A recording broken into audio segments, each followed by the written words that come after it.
नमस्कार। आज के इस अंक में आपका स्वागत है।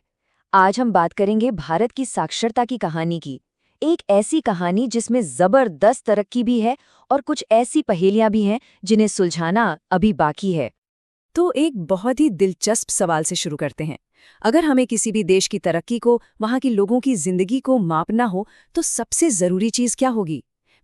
वो है साक्षरता और शिक्षा। मतलब लाइफ एक्सपेक्टेंसी से लेकर न्यूट्रिशन तक सब कुछ इसी पर निर्भर करता है। ये समाज की रीढ़ की हड्डी की तरह है।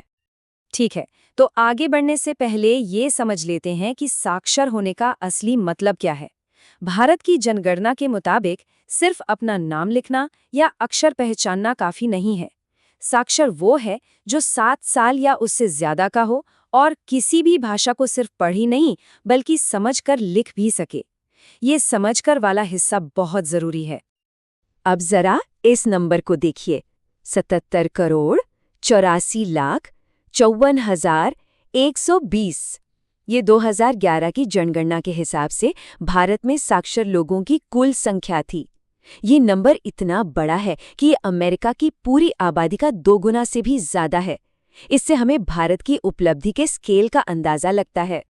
और ये जो सफर है वो सच में कमाल का है।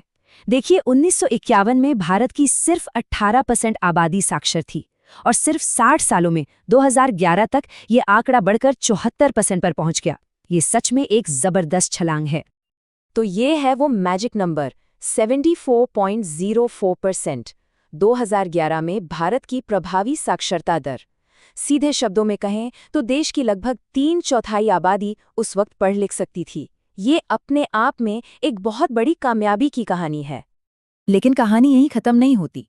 ये जो नेशनल एवरेज है ना, ये पूरी तस्वीर नहीं दिखाता। जब हम इसे पुरुषों और महिलाओं में बांट कर देखते हैं तो एक बहुत बड़ा गैप नजर आता है। जहां 5 में से 4 पुरुष साक्षर थे, वहीं महिलाओं में ये आंकड़ा 3 में से सिर्फ 2 था। और ये जो चार्ट है ना, ये इस फर्क को बिल्कुल साफ साफ दिखाता है।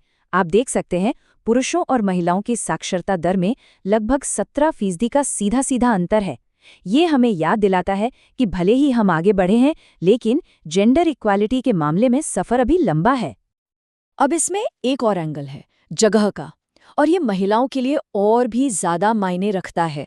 देखिए, शहरों में रहने वाली करीब 80% महिलाएं साक्षर थीं।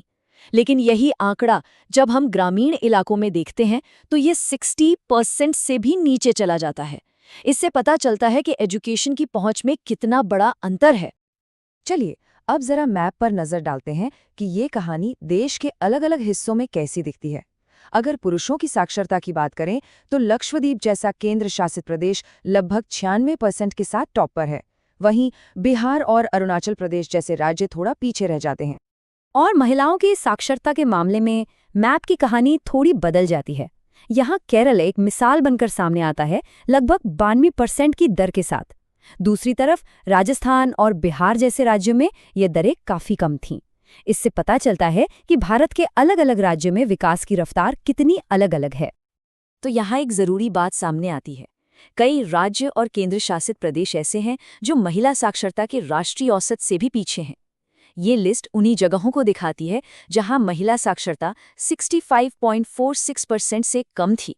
ये दिखाता है कि ये चुनौती कितनी व्यापक है। तो जो भी हमने अभी देखा उसे फटाफट से रिवाइज कर लेते हैं। ये केवल इस पूरे विश्लेषण के सबसे जरूरी शब्द, आंकड़े और जगहों को एक साथ दिखाती है। ये खास तौर पर उन लोगों के लिए काम आएगी जो एग्जाम की तैयारी कर रहे हैं। और हाँ, अब समय है ये परखने का कि कितना याद रहा। पहला सवाल, 2011 की जनगणना के मुताबिक भारत की प्रभावी साक्षरता दर क्या थी? सोच लिया? जी हाँ, अगर आपने 74.04% सोचा है तो आप बिल्कुल सही हैं। अगला सवाल, वो कौन सा केंद्र शासित प्रदेश है जो पुरुष साक्षरता में सबसे आगे है? सही जवाब है लक्षद्वीप। तीसरा सवाल, भारत की जनगणना में किसी को साक्षर मानने के लिए कम से कम उम्र क्या होनी चाहिए? बिल्कुल सही, 7 साल या उससे ज्यादा। देखते हैं इसका जवाब कितनों को पता है। देश का वो कौन सा राज्य है जहां महिला साक्षरता दर सबसे ज्यादा है? और सही जवाब है केरला। 5वां सवाल, 2011 के जनगणना के हिसाब से सबसे कम महिला साक्षरता वाले 2 राज्यों में से किसी एक का नाम बताइए। अगर आपने राजस्थान या बिहार सोचा है तो आपका जवाब सही है। ये एक मल्टीपल चॉइस सवाल है। 2011 में पुरुषों की साक्षरता दर लगभग कितनी थी? 62%, 72% या 82%? सही जवाब है लगभग 82%। अगला सवाल, सही है या गलत? 2011 में गांवों में महिला साक्षरता शहरों के मुकाबले ज्यादा थी। ये बिल्कुल गलत है। असल में ये काफी कम थी। ये मैप वाले सवालों के लिए बहुत जरूरी है।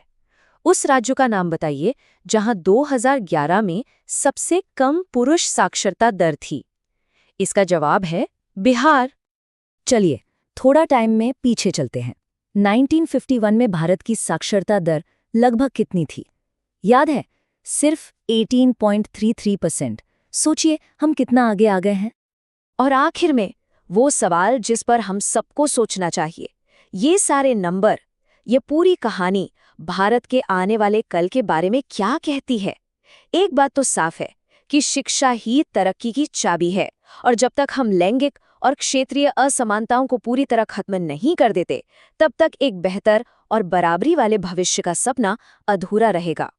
ये शैक्षिक विश्लेषण गर्व से लॉजिक लैडर इंस्टीट्यूट द्वारा प्रायोजित है।